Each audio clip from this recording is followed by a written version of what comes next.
E aqueles que me conhecem um pouco sabem que essa é uma das minhas fraquezas. De início, a única coisa clara é que a chave que o Major me dera tinha uma indubitável e estreita relação com a segunda frase.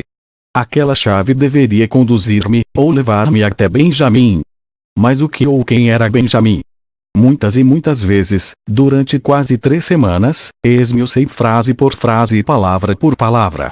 Levei a cabo as mais disparatadas trocas e saltos nas frases, procurando um sentido mais lógico. Tudo inútil. À força de estudar o texto, acabei por sabê-lo de cor. Naquele mês de setembro, e parte do seguinte, vivi por e para aquela mensagem em cifra. Passava os dias a vaguear sem rumo, com o olhar perdido, praticamente alheio a quanto me rodeava. Foram os meus filhos e especialmente Raquel que padeceram com mais crueza as minhas aparentemente absurdas e inexplicáveis mudanças de humor, a melancolia constante, até uma injusta irascibilidade. Espero que, agora, ao lerem estas linhas, possam compreender-me e perdoar-me. Cheguei mesmo a consultar peritos serralheiros, que examinaram a misteriosa chave de todos os ângulos possíveis. O resultado era sempre idêntico. Dentes habituais, tudo vulgar. Mas aquela situação, que começava chegando aos pouco desejáveis limites da obsessão, não podia continuar. E um belo dia fiz o balanço. Que tinha realmente nas mãos. A que conclusão chegara? Infelizmente, podiam limitar-se a 2 pistas. Primeiro, o Arlington era um cemitério norte-americano. Eu sabia que se tratava da célebre necrópole dos heróis de guerra naquela nação. Documentei-me quanto pude e comprovei, efetivamente, que no referido lugar existe um túmulo que guarda os despojos de um soldado desconhecido. Por pura lógica deduzi que o referido túmulo estaria guardado ou vigiado por alguma guarda de honra. Referir-se-ia um major a essa sentinela. Segundo, também no cemitério nacional de Arlington está enterrado o presidente Kennedy. Mas por que teria de abrir os olhos diante de John Fitzgerald Kennedy? Eram estes os únicos pontos comuns que eu fora capaz de obter. A sentinela que vela diante do túmulo te revelar o ritual de Arlington. Esta primeira frase tinha-me desorientado. Não era preciso ser muito esperto para compreender que uma das peças-chave tinha de residir na palavra ritual. E uma prova era o major se encarregar de a repetir na segunda sequência. Que ritual era esse? Por que razão tinha de ser a sentinela a me revelar? Será que tinha de lhe perguntar? Mas, para ser assim, a quem teria de me dirigir? Não havia volta a dar. O primeiro passo tinha de ser a solução do maldito ritual. Só assim poderia saber, era o que então pensava, que ou quem era Benjamin. Quanto às 2 últimas frases da chave, sinceramente, delas prescindi por tempo indeterminado. Pouco me faltou para chamar o meu bom amigo Chencho Arias, por aquela altura diretor da repartição de informação diplomática do Ministério dos Negócios Estrangeiros espanhol. Com toda a certeza, e mercê dos seus contatos com Washington, me teria desvendado parte do caminho. Mas pensei 2 vezes e pus a ideia de lado. Apesar de tudo, teriam ficado mais 4 frases por esclarecer, não havia outra solução. Tinha de voltar aos Estados Unidos e enfrentar o problema pessoalmente. Washington. Pelas 11h50 de 11 de outubro, um domingo, o voo 903 da companhia norte-americana TWA descolava do aeroporto de Barajas, atingindo o seu nível de cruzeiro, 33.000 pés, em pouco mais de 16 minutos. A nossa seguinte escala, Nova York, ficava a milhares de milhas. Havia tempo de sobra para planificar a estratégia a seguir, uma vez em Washington, bem como para saborear uma fria cerveja e trocar impressões com os colegas e amigos que ocupavam boa parte daquele avião. Era curioso. Simplesmente inacreditável, naquela altura, enquanto eu moía a cabeça para resolver a enigmática chave do Major, outro acontecimento veio enredar ainda mais as coisas. No esplêndido artigo, publicado no diário madrileno ABC, o escritor Torquato Luca de Tena oferecia aos espanhóis as primícias de fantásticas descobertas nos olhos da Virgem Guadalupe, na cidade do México. Foi como uma bomba. Aquele novo isco, a 10.000 quilômetros, precipitou a decisão de saltar novamente para o continente americano e justificava duplamente a minha viagem. No entanto, mais uma vez tive de fazer frente ao sempre prosaico, mas inevitável problema do dinheiro. O meu plano era claro. Primeiro, Washington, depois, o México. Mas, desta vez a fortuna sorriu-me rapidamente. Ou não foi a fortuna. O caso é que, antes que as coisas se tornassem complicadas, um providencial telefonema de Madrid pôs-me ao corrente da iminente viagem de Suas Majestades, os reis de Espanha, aos Estados Unidos. Eu tinha acompanhado o rei Juan Carlos e a rainha Sofia noutras visitas de estado, e sabia que aquela era a oportunidade que não podia deixar fugir.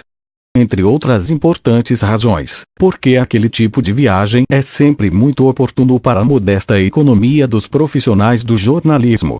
E foi assim que, naquele 11 de outubro de 1981, e com mais cerca de 30 jornalistas espanhóis, um segundo avião da TWA, o voo 407, me deixava no Aeroporto Nacional da capital federal dos Estados Unidos.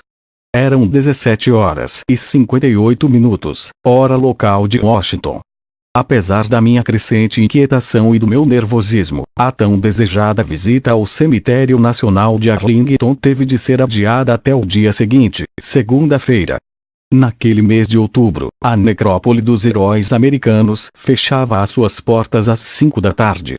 E, desculpando-me com o cansaço da viagem, recusei o convite dos meus grandes amigos Jaime C. Gani Ferrari e Alberto Schomer para visitar a cidade, fechando-me no quarto 549 do Hotel Marriott, sede e quartel-general da imprensa espanhola.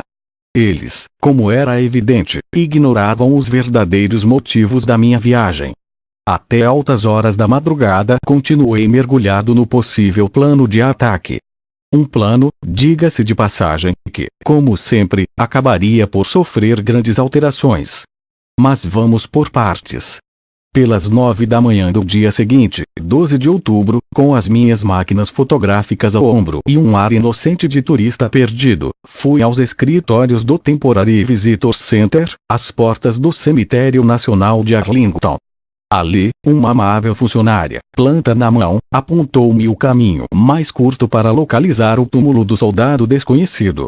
Uma leve e fresca brisa vinda do rio Potomac começara a agitar os ramos dos ramos e abetos que se alinham de ambos os lados da rua ou Alameda de McClellan.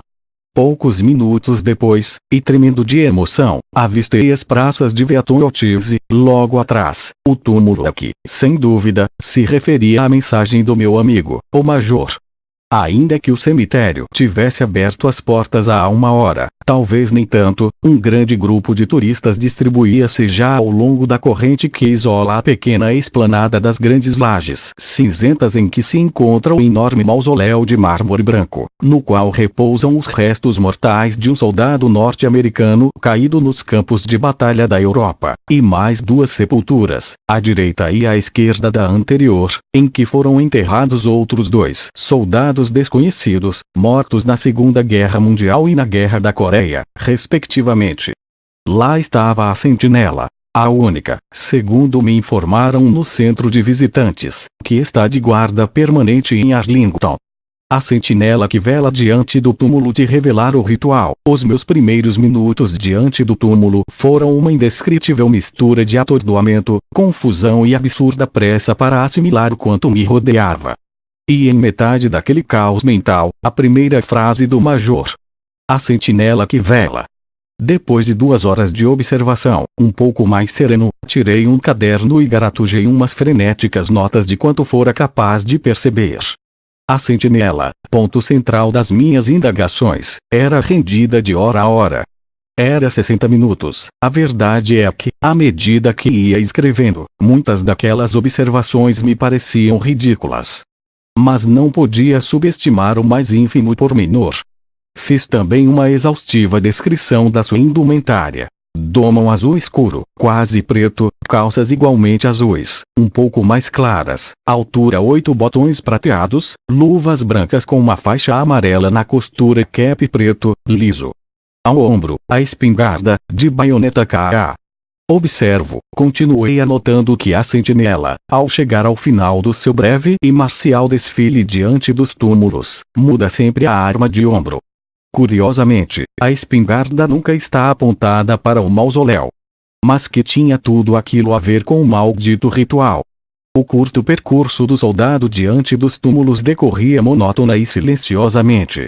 Era evidente que a sentinela não podia falar.